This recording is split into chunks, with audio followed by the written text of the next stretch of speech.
What's up, guys? Welcome to another Pojunior vlog. How you're doing? It's a great day, yeah, it's getting warmer now, which is good. We all need a bit more sunshine in our lives, like literally and metaphorically, I suppose. But so today I wanted to kind of do an entry based on something I was thinking about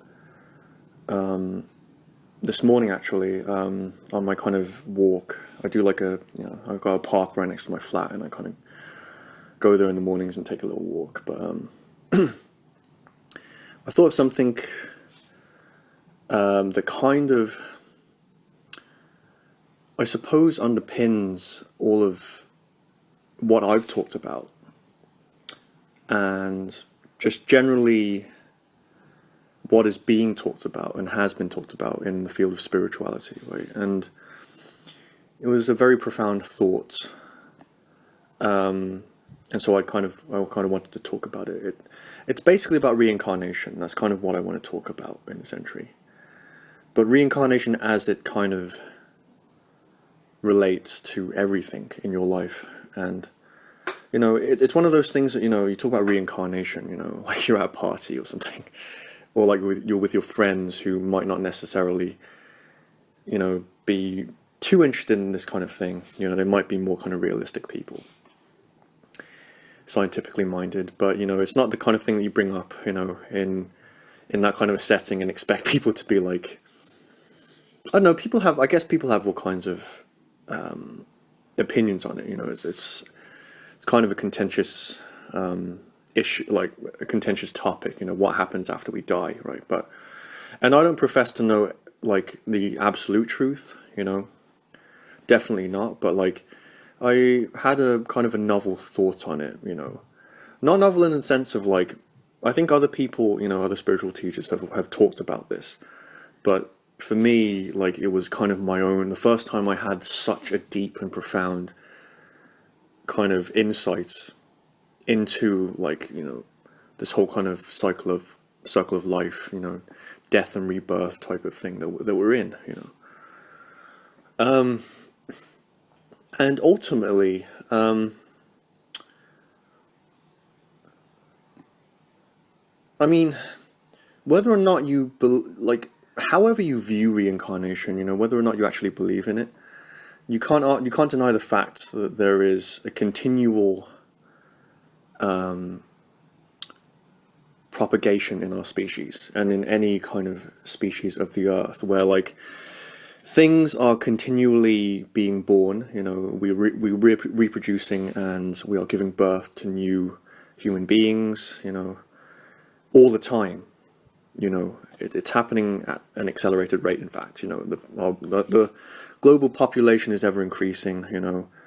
Who knows what happens when it gets to a point where it's too populous? But at the moment, that's the kind of trend, and it has been the trend over the past century. I would say, if not more. But in any case, yeah. So like, the human species and all of the species of the earth are continually propagating themselves. And so you could argue, I mean, like, even from like a scientific perspective, that, like, you can trace, I don't know, like, this is completely unscientific what I'm about to say, because I have no basis, like, in terms of science about whether or not this is true or not. But like, maybe like you can trace like the carbon that that kind of, well, I mean, it's complex. It's complex even from the point of view that, like, your cells are continually being replaced. I think it was like, I can't remember, like, but it was I think it was like something like every few years, like every 4 years, like every cell in your body has been replaced by a new copy, or something like that. If that, like, 4 years is a long time, man. But possibly, like, again, don't quote me on that, but but like, I mean, you could kind of like conceivably think of, like, if when human beings die, or whatever it is dies, like, we our kind of matter becomes, fertilizer, I suppose, depending on how we're disposed of, I suppose. But like, like we are naturalized as it were, and we return to the earth, and then that becomes grass. Grass becomes food for herbivores. Those herbivores are preyed on by other predators. Those predators are in turn, preyed on by other predators, and then eventually, like, it gets to the point where a human being consumes whatever it is, and and part of that becomes, the new human being, right? That's looking at it from a very, very mechanical perspective, right? The kind of level of thinking that most people have in society, very kind of positivistic, very scientific. But so, like, this, I guess, this is a roundabout way of me saying that, like, how you perceive reincarnation, if you indeed believe it to be true at all, is largely unknown. Like, we have no way of knowing what reincarnation actually entails. Particularly when you kind of then branch into like souls, and like consciousness and stuff like that. But I mean, you can kind of see how, like, that there is this kind of the circle of life that happens, like, and species are continually propagating themselves, But from a spiritual perspective, right? So reality is multidimensional, right? This is now switching, like, paradigms to, like, a spiritual perspective or a subjective, intuitive perspective. Reality is multidimensional, right? Which means that there are multiple planes of existence. You can call them dimensions. And again, I'm no expert on this, but, like, essentially, like, I think where we are is probably the densest it can get. Again, like, just based on our own perspective, right? But, like, kind of like, as you look to, like, the higher planes of existence, you can then think in terms of, like, humanity as a species, and you can think of that species as, the collective consciousness of every single individual in the world. Like, there is some degree of collective consciousness and collective subconscious, right? And then you can kind of extrapolate from there and kind of, like, get more and more inclusive, and, like, then you start to get into the realm of, like,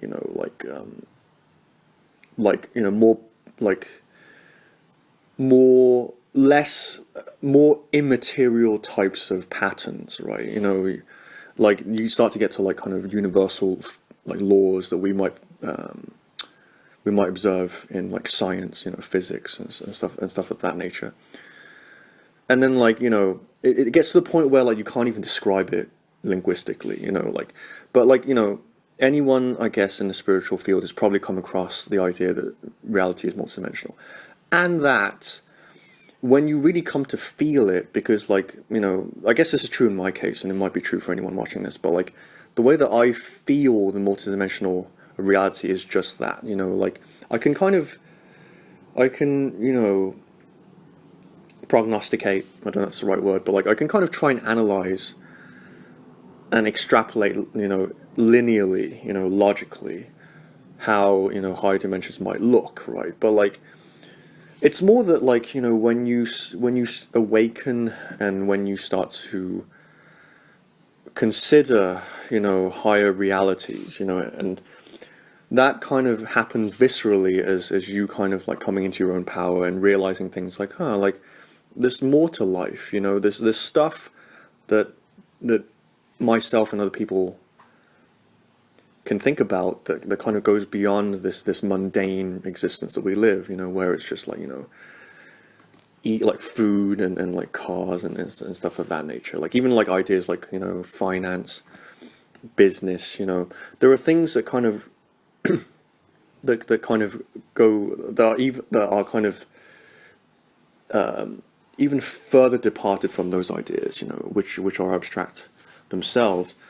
And, like, Yeah, and like to me, like I can feel, and it comes through like perspective, right? So like that's a concept that I talk about a lot in these entries is your perspective. Like when you start to play around with perspectives and your own identity, you start to kind of challenge the boundaries of who you think you are, and like you start to imagine yourself in the shoes of someone else, or like when you start to imagine yourself as a cell within this collective, you know, human race, and you start to like feel yourself in different capacities.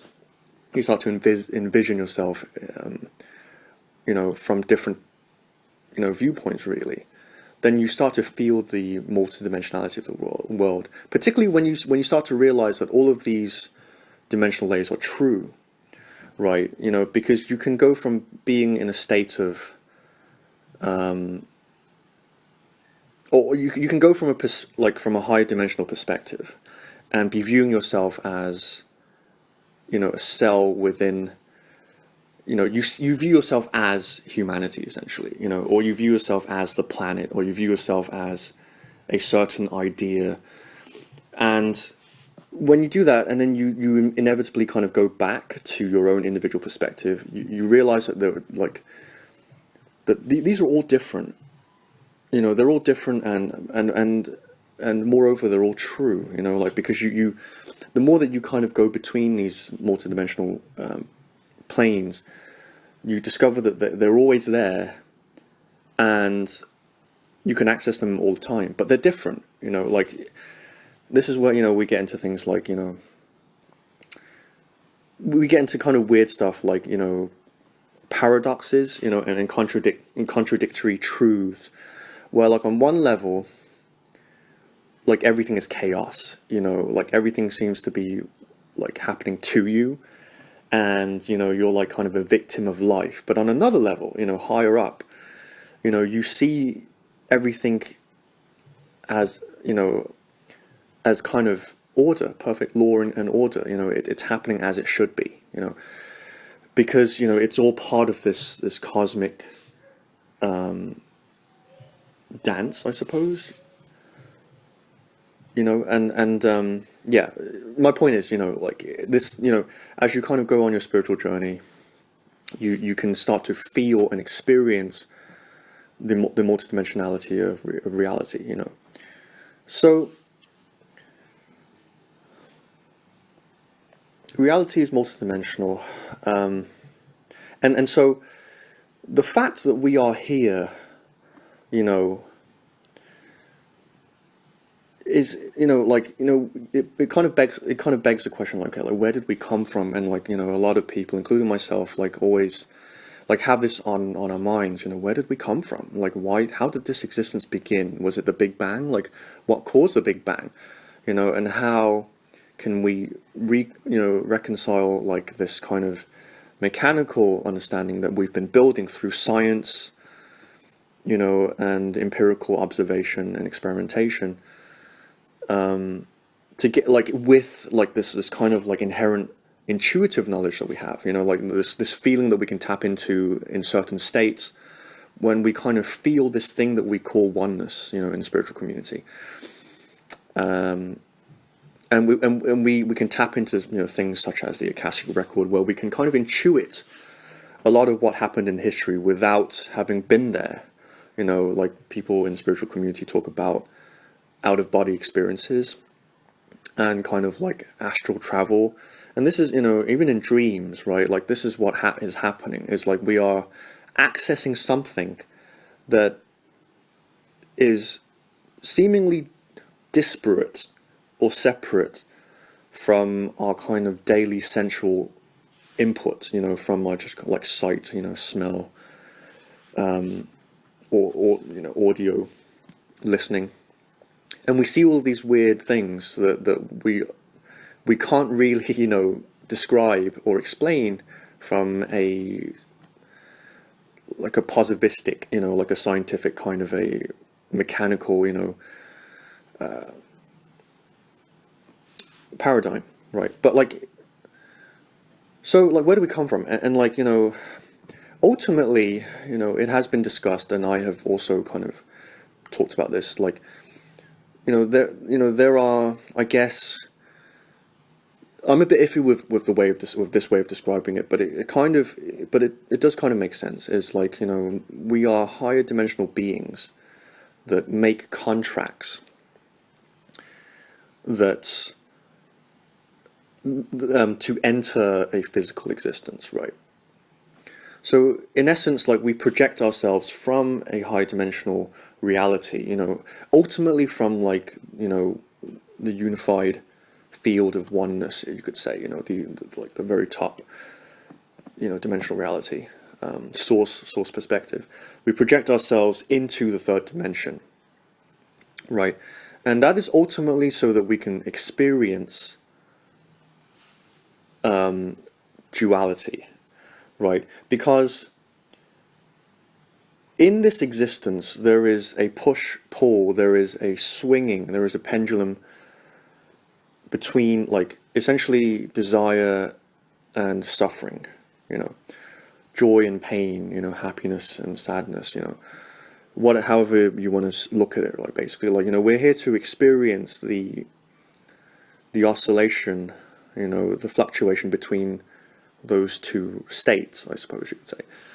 And so, like, when we project into, like, the reason that we enter this reality is because of desire, ultimately, because we desire to experience ourselves in a much more dense way, where we can interact.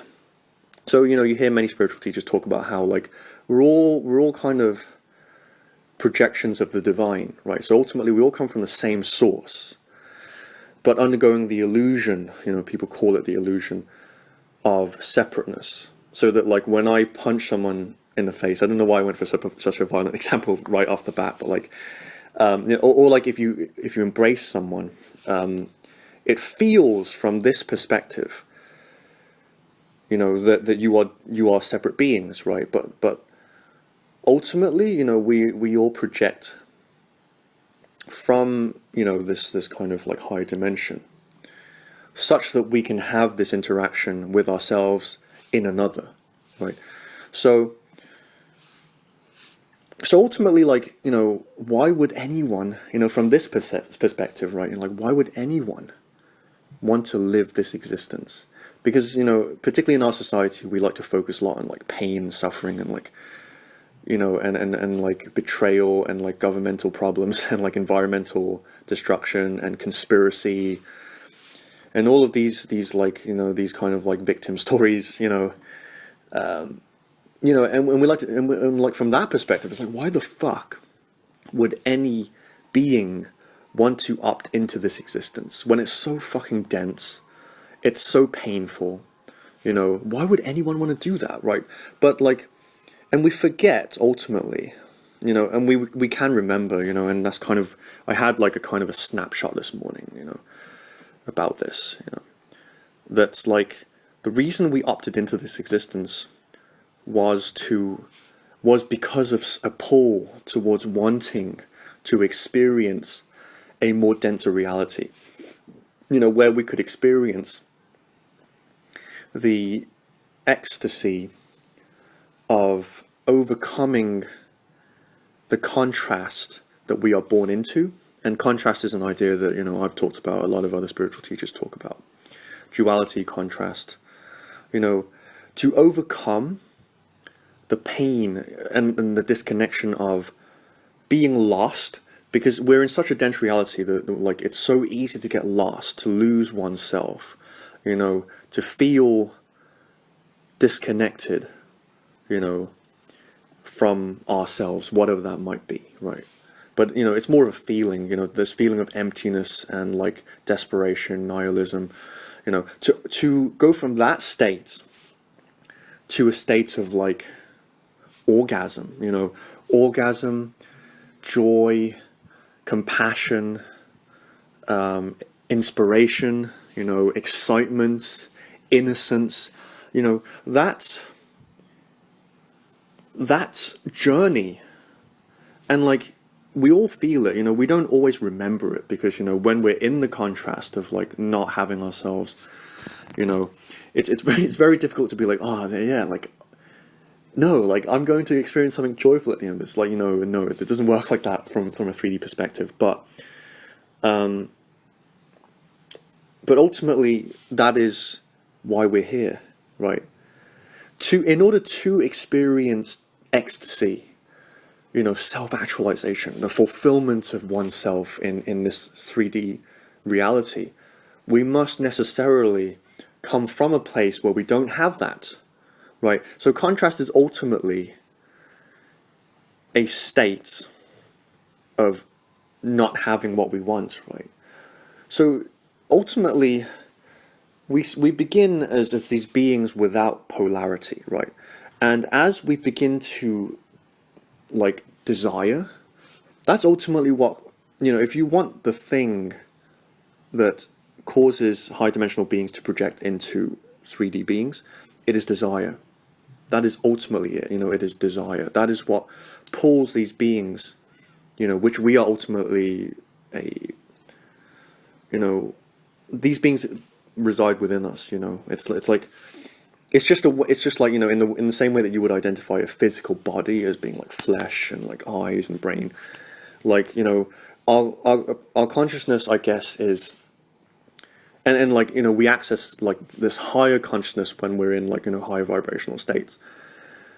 The thing that you know, what that part of us wanted was desire. We want, like, you know, desire pulled that part of us into a physical existence, right? But desire causes a polarity, right? Because when you have desire, you have you have your desire, which is where you want to get to. I'll use this hand. And then you have where you are, which is not quite yet, you know, what you desire, right? So you have to experience the lack, or, you know, yeah, the lack of what you want, you know, in order to then ultimately get to what you want in this 3D existence, right? And that is ultimately why we're here. You know, if you want the ultimate reason, you know, and this is obviously from a very specific perspective, you know, this is like, this is my intuitive understanding, you know, my spiritual understanding of why life occurs. You know, it's the subjective component. You know, with science, you could argue that like it, you know, you have these particles and you have these forces within our universe, and they interact, and they fuel like all of the various events that happen in our cosmos. You know, and you can approach it from a very scientific and like kind of external observational point of view. But like, if you want to know the intuitive spiritual reason for why we're here, it's that. We opted into this three-dimensional reality to experience the duality between desire and poverty, essentially. You know, from like, in contrast, I guess you could say. You know, like, so like, you know, desire creates this polarity in the being and drags it down into the third dimension, if you will. You know, and that's how it happens. So you could argue that we came here to experience what we desire, you know, to pursue what it is that we desire, right? But this is the thing, right, is that desire is a very dirty thing.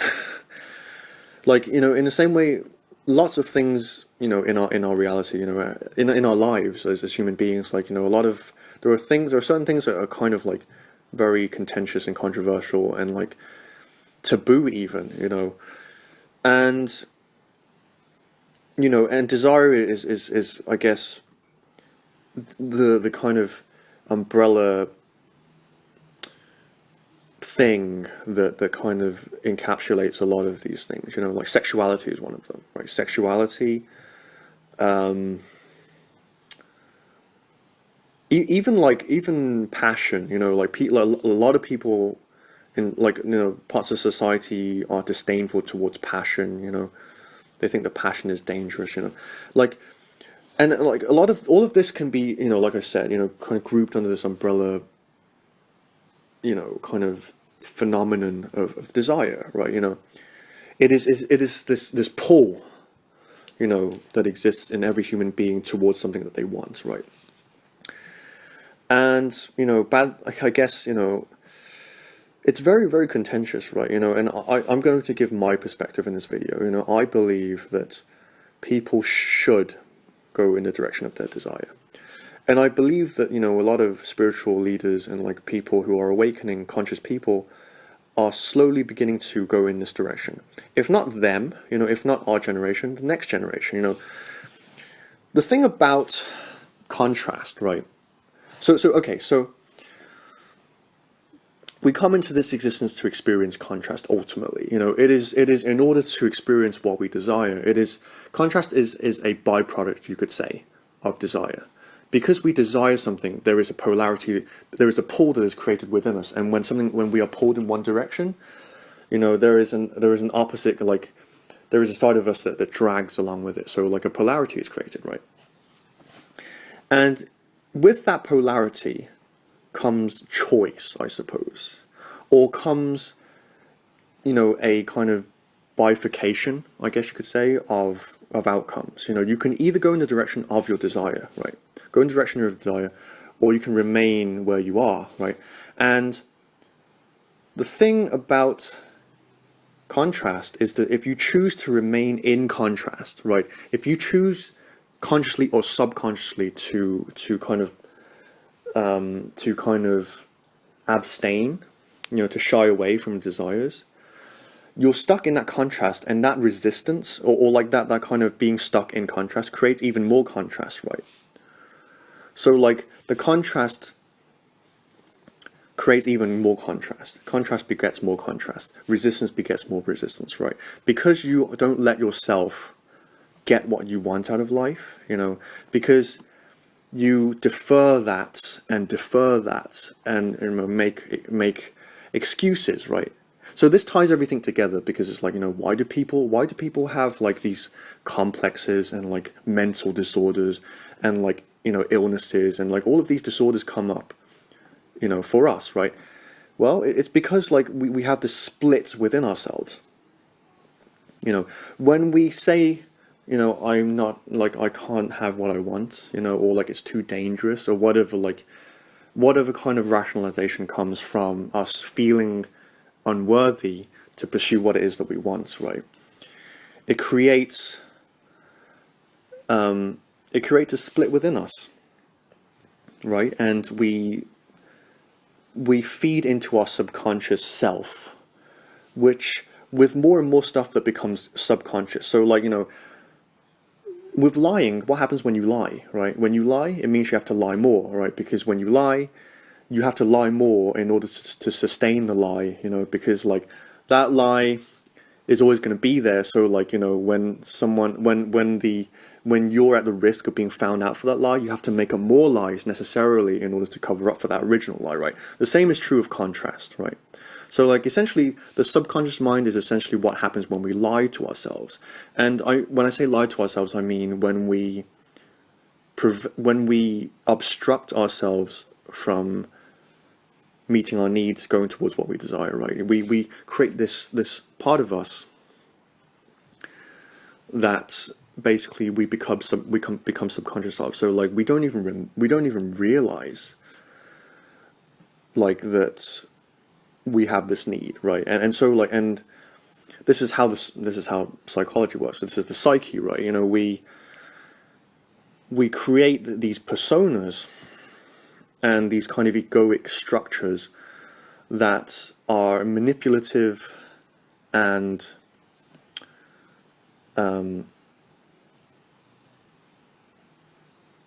deceptive, I suppose, in nature, and they, what they serve to do is that they create a dynamic where we can unload the steam, the pressure of not having what we want, So like the stress of having your needs unmet. We create these personas and these mental constructs that are manipulative in nature, that basically allow us to meet our needs in a subconscious way, right? And they tend to be very dysfunctional, and that's the basis of personality disorders, and like weird, like, things like that, like complexes. It's because there is this split, because we are unable to accept. I don't want to use that word necessarily, because it implies that it's all subconscious. We don't, like, a lot of us don't realize this until we consciously get onto this kind of a path where we start to analyze ourselves and like learn about, this kind of whole subconscious thing within us. But yeah, we do it and we don't realize we're doing it, and we don't realize that the dynamic, because we have in effect lied to ourselves, because it's the only way to essentially keep ourselves sane, because we need what we need, but we rationalize that we can't have what we need, and so like we have to get what we need without realizing that we're getting what we need, if that makes sense. That's all like, this, like, that's all like personality dysfunction is. It's us ultimately getting something, but then us like consciously rationalizing that we don't need it, and that's the whole thing, right? So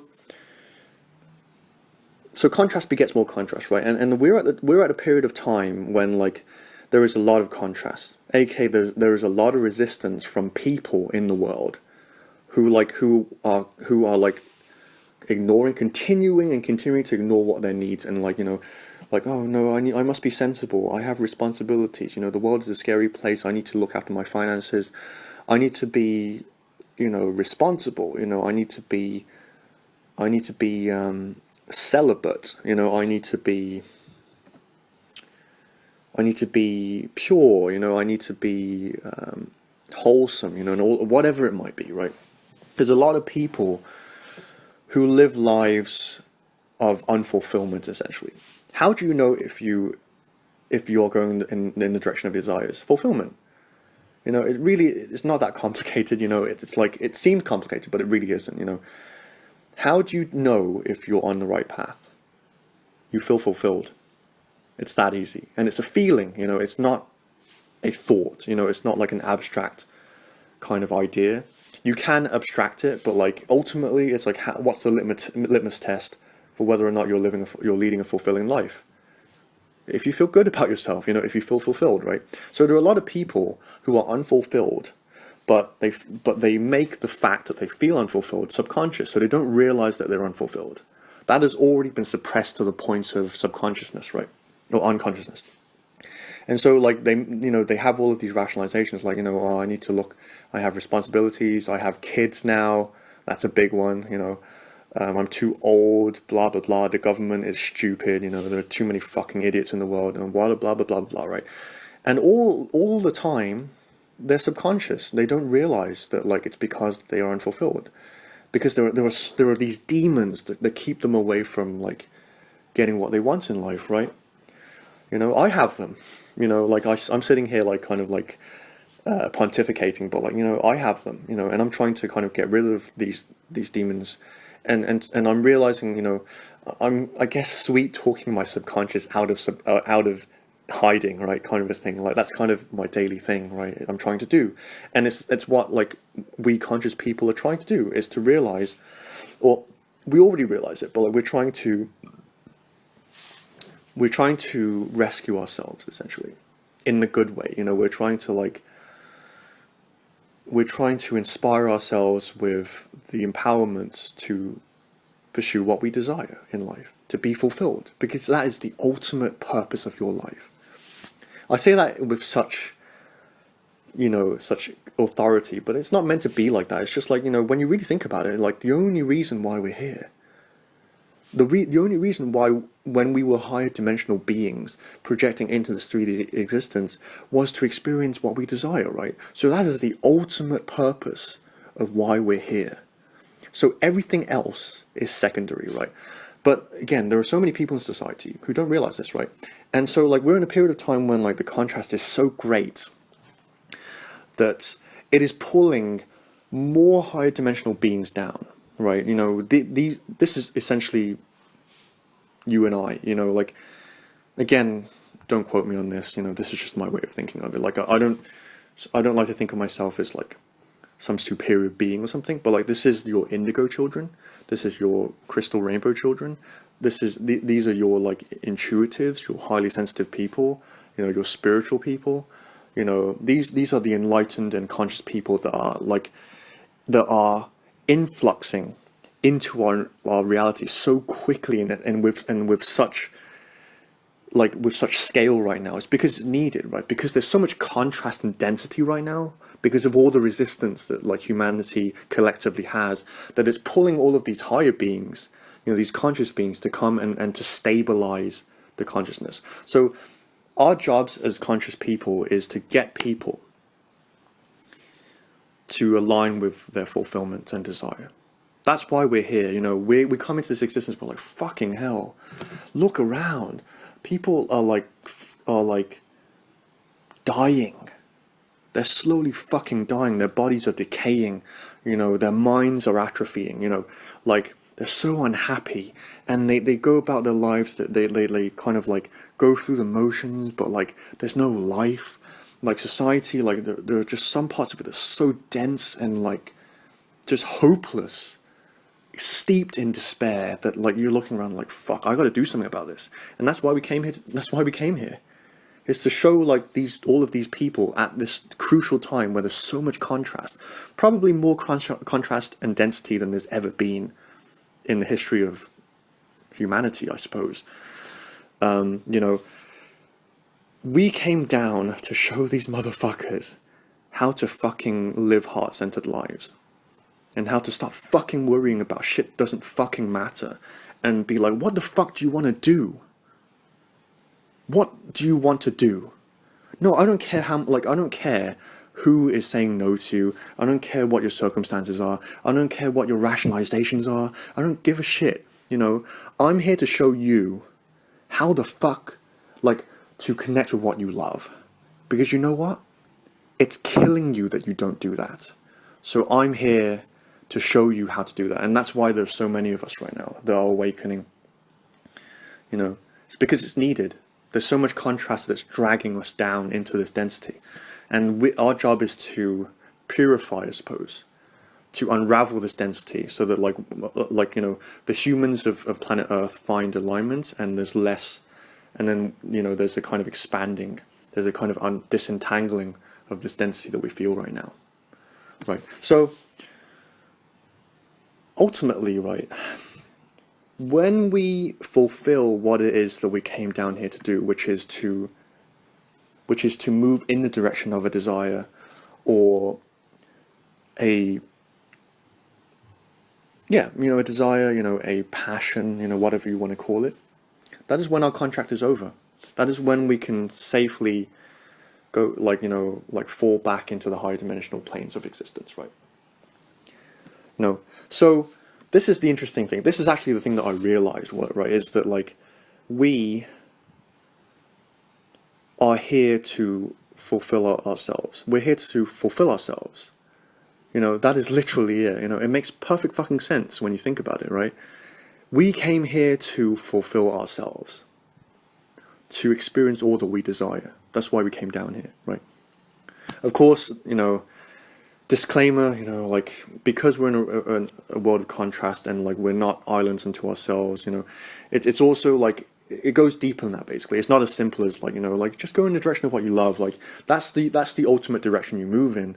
But in between that, there's other people. There's learning to coexist with other people. There's learning to resolve conflicts between ourselves and other people. It's learning to fulfill others as we fulfill ourselves. It is learning to raise the overall vibration of humanity, which means kind of going down to the depths of where most people are suffering, which is in lack, poverty, violence, aggression, and antipathy, nihilism, apathy, whatever it might be, right?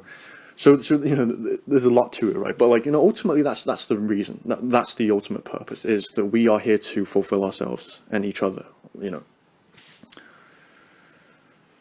And that is what will allow us to resolve the density in our lives. That is what enables us to then transcend. You know, this word that we throw around in the spiritual community, transcendence, enlightenment, going to heaven. How do you do that? You fulfill yourself in life. Once you've fulfilled yourself, you have no other reason to be here. You know, like I said at the beginning, we come down here to experience desire, you know, and the contrast is only like a you know, the opposite pole. You know, contrast is, contrast is it's a lack of what you want, right? So like you are split into what you want and what you don't want, right? And like the journey is to move towards what you want. So, you know, once you have fulfilled that contract, there's no reason for you to be here anymore, right? So you can go back into the high dimensional planes and you can experience oneness once again, right? Until you come down again, right? But like that is how you peacefully resolve back into a high dimensional reality, back to source consciousness, right? Or source perspective. But the people who are not fulfilled in life and die with regrets, they are the ones who must reincarnate. Isn't that weird? It's like what the fuck are you talking about, Bo? You know, this is what my kind of like, even myself, like, you know, a year ago would have said, like, what the fuck are you talking about? You know, like, I guess I can kind of, you know, you're not saying anything crazy, but like, or maybe you are, but like, it's like, what the fuck are you talking about? People who aren't fulfilled are the ones who have to reincarnate? Think about it. If the ultimate reason for you to be here is to fulfill yourself in this third dimensional reality, then what happens when you don't manage to do that? You have to do it again, because you haven't fulfilled your original intention, right? You haven't fulfilled like the purpose of incarnating here, right? So the force of your desire and your regrets behind that are going to cause you to keep your density. That's how contrast and density, like I said, contrast begets more contrast, you know, density becomes more dense, right? So when you die with regrets, essentially, you know, when you choose to not fulfill yourself in this lifetime, you must necessarily reincarnate here. You know, it's like, you know, people talk about ghosts, right? And I'm not a major ghost person, you know, like I'm not really like big on the whole like spirits and like like, you know, kind of spirit guides, and like I'm like, okay, you know, I'm open-minded to that kind of thing, honestly, you know, but like I'm not really big on like spirits and angels and things like that, you know. Again, I'm open-minded to it, but you know, it's just like I'm just like, it is a bit too woo-woo for me, and like I don't want to say that and trigger anyone. Like, you know, I don't want to kind of offend anyone here. It's just like, it's just my perspective, right? Again, I'm open-minded to it, but like, you know, it's just not one of my major kind of focus areas, you know. But anyway, you know, but like, isn't this how, like, if ghosts were to exist, and like I've been told that they do exist, you know, and like I can kind of believe that they exist. Honestly, it's just that I choose not to focus on them. It doesn't mean that I don't believe they don't exist. But like, this is how ghosts and other kind of things exist. They're lingering souls because of like the gravity of like because you go through your whole life resisting what you want, holding yourself back, and the charge is growing and growing and growing. You're like, you know, I need what I want, but I can't have what I want. And like that charge builds and builds and builds and builds until you die with regrets, and your spirit remains. Your spirit remains because you weren't able to fulfill your original intention to come here. And so you reincarnate, right? So all of these people, you know, religion. I'm not a religion hater, you know, it's like, I do what you gotta do, bro. You know, if religion's your thing, go for it. You know, I'm not personally, you know, a fan of that kind of thing, but like if that's what you like, you know, I'm not gonna tear you down for it. But like the thing is, well, you know, if you're one of those people, I'd suggest you don't watch this video, I suppose. Like, I wouldn't recommend watching this kind of video anyway, but like, you know, like, there's, you know, there are sentiments that like desire is the root of all evil, right? So if desire is the root of all evil, what is the result of that? If desire is ultimately the reason why you came into this existence in the first place, but you've labeled desire as the root of all evil, what does that mean? Well, it means that there are a group of people who tragically maybe led lives where they couldn't fulfill themselves. And now they've gotten to the point of subconsciousness where they can't even, you know, like, the fact I am the feeling of I am unfulfilled is so like suppressed now that it's subconscious, and so they're like, no, desire is the root of all evil. I want no desire. I want nothing to do with that stuff. I just want to die and go to heaven. That's what people like. Like I've heard people in my life talk about this, and like when they talk about it, they're like, when people say like, I say this as well. So obviously, like honestly, I can't really judge these people. Like I'm as fucking guilty as they are sometimes, but the thing is, like, and like, people are people, right? People will change, like, but like, it's the thinking, the thought, like, the kind of what people say under that kind of thinking is like, I never want to come back. I've had enough. I've had enough. I can't stand this reality anymore. It's too dense. It's just too fucked up. I want to go, I never want to come down ever again, right? But the dynamic that's in play there, right, and it's a very sobering one. It's one that I have to accept, and I suppose everyone else has to accept. Really, I mean, whether you choose to accept it or not is your prerogative. But like, it's like, but nevertheless, the dynamic that's in play there is that like, you are consciously saying, I never want to come back. This reality is too dense, right? But there is another part of you that's subconscious that's saying, I kind of like, I don't have what I want. I don't have what I want. I don't have what I want, right? And that's the side of you that's going to like heap like, every last ounce of regret onto you when you die. I know, heavy stuff, Bo. Thanks for that. Honestly, like, yeah, it's fucked up stuff, man. It's a very sobering realization. It was for me. I was like, shit. But the plus side is like, once you start to move in the direction of what you desire, like it becomes like a thing where like you're like, yeah, like, no, yeah, let's do this. Let's do this. Like, I don't want to die with regrets. Like, let's do this. Let's pursue the career that we've always wanted. Let's pursue the partner we've always wanted. Let's explore us, ourselves, physically or sexually or ideologically. Let's go out there and really make a commitment to fulfillment. And once you're on that path, which I kind of am, like, you don't have to worry about it so much. But for the people who haven't yet gotten to the stage, yeah, it's fucked up, man. It really is. Well, that's the thing, right? So when people say desire is the root of all evil, or that they never want to come back and they just want to go to heaven, or like they just want to go to wherever and leave this shitty existence behind, there's something they're not telling you or themselves, which is, I'm not fulfilled. And then when that person is on their deathbed, all of these regrets are going to come flooding back, and they're going to be like, I don't want to die yet. Like, I haven't fucking fulfilled what I want to do. And so like that lingering sentiment of I have not yet,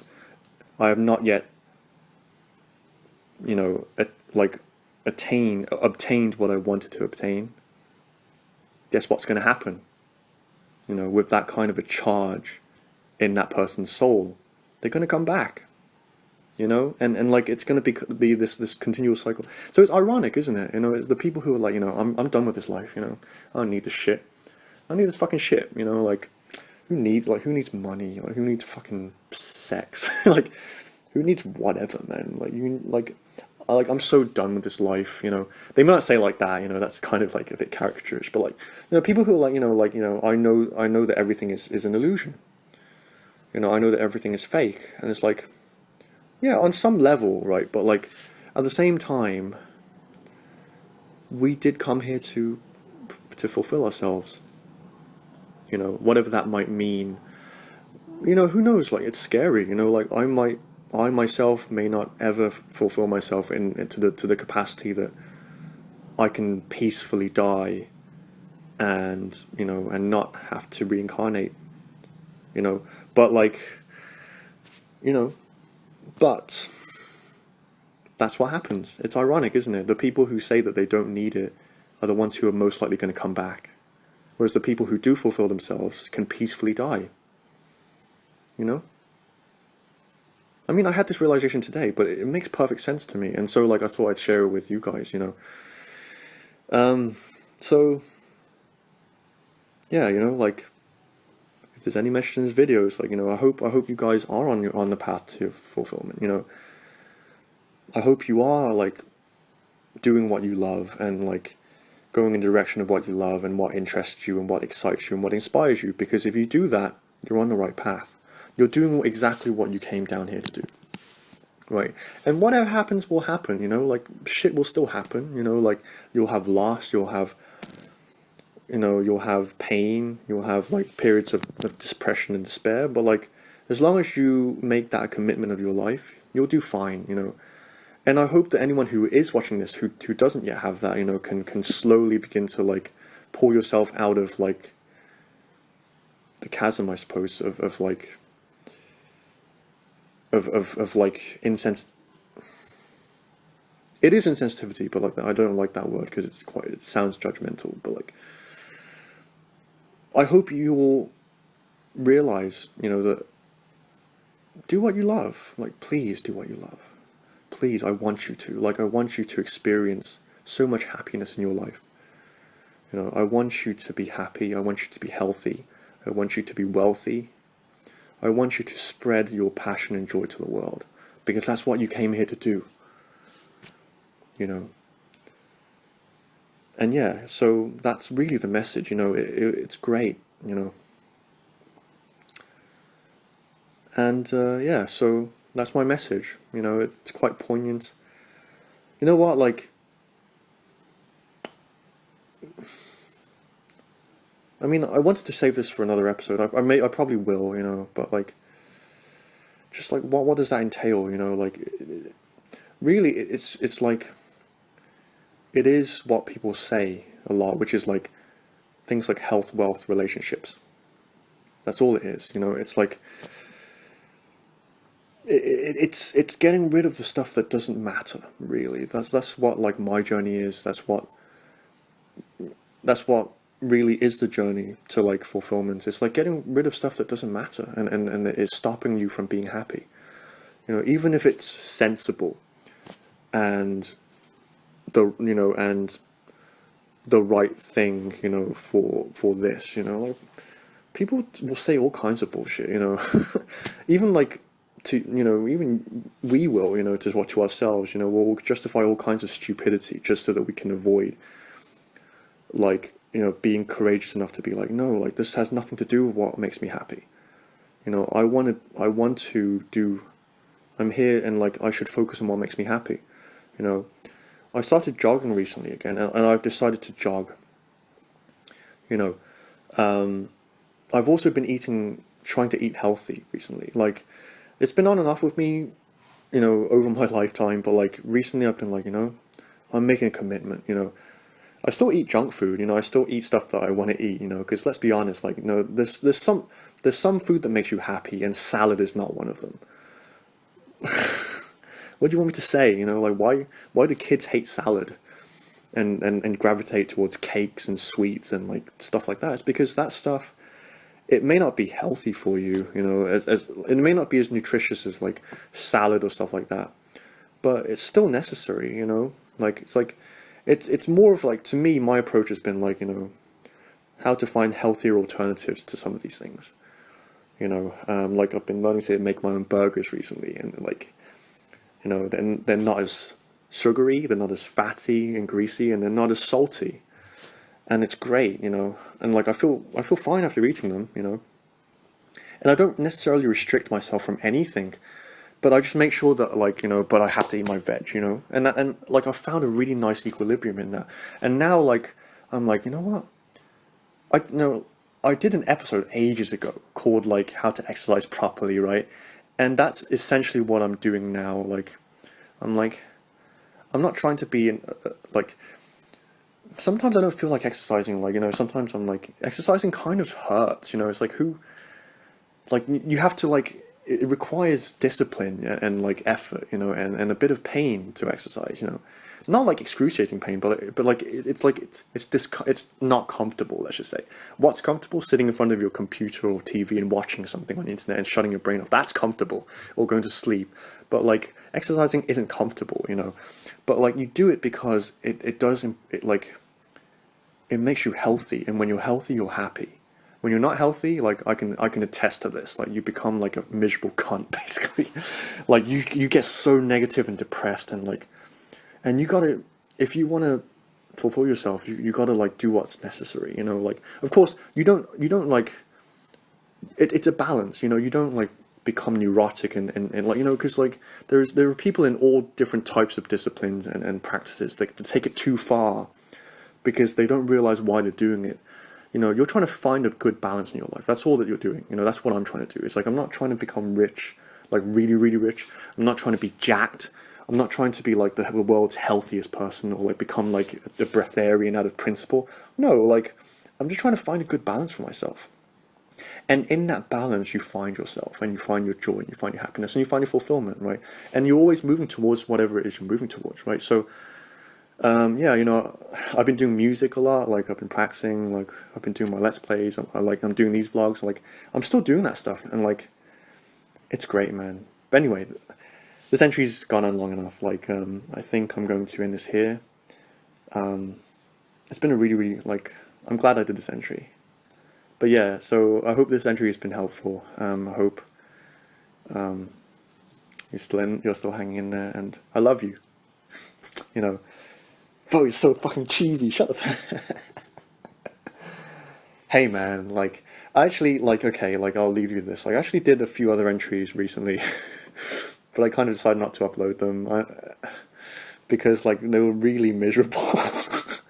Like I was just really miserable in them because like basically what I talked about is like sometimes you have a light side and a dark side, and like the dark side comes out, and like a lot of us spiritual people, like, you know, us highly sensitive people, empaths, like we have a hang up about expressing our negativity, you know, because we're like, why would I want to, you know, like it makes sense, you know, why the fuck would I want to be a cunt to someone, you know, like I want to inspire people, you know, I want to help people, why would I want to be a dickhead to someone? But sometimes that side of you comes out and you have to honor it, you know, and you realize, particularly as you get older, like I used to be like, yeah, like, you know, like a lot of people used to be like, you know, oh, you're a nice boy, and they said that to me all the time, and like I was like, I'm a nice boy, but like, since I've gotten older and I've had to be more independent, like I don't have that crutch anymore, so, so yeah, you know, it's unfortunate. But like that's just how it is, you know. And it's like sometimes you feel like you're kind of many people in one, and it's kind of, you know, and it's true. Like, you know, there is, I guess because of the way that we split ourselves, like, you know, we have like a side of us that we don't like, you know, that comes out when you're angry at someone, you know, or you're angry at the world, you know. Yeah, and like, you know, that kind of thing. And like it was just so miserable that like I was like, you know, I'm not gonna upload this, you know. Maybe it would have been authentic, but like, yeah, it was just super miserable, and like, I don't necessarily want to I don't want to be like that, you know. Like, the bottom line is, like, when that kind of thing happens, when you're really angry and like you're really like, you have like dark thoughts and things like that, like you have to be with that and like express it, but at the same time, you know, like, it does pass, you know. I don't know, like, yeah. Well, it's like I don't really know, you know. But what I try to do is like I let myself kind of go into that, and it passes, and I keep doing what I'm doing, and like I feel better, and after a while, I'm like, yeah, it's just life, you know. You have ups and downs, right? So anyway, okay, so cool. I'm gonna leave on that finally. I hope you guys are having a great day. I love you from the bottom of my heart. You know, sometimes that love, like sometimes the love in my heart can kind of wither away. You know, it happens again. Like, and that was kind of what that entry was about. Like, I was just really miserable. I was like, fuck people. Like, I was so angry and miserable. And like that's true, of course, you know. But like in this moment, I do feel love, and yeah, I hope you guys are doing well, and keep going, keep pursuing your dreams and your happiness, because that's why that's why we're here, right? So cool. Thank you very much for watching this very long entry. This might be my longest entry ever. Like, it's an hour basically. But anyway, before I let it cross the hour mark, thank you very much for watching this, and I hope you're having a great day.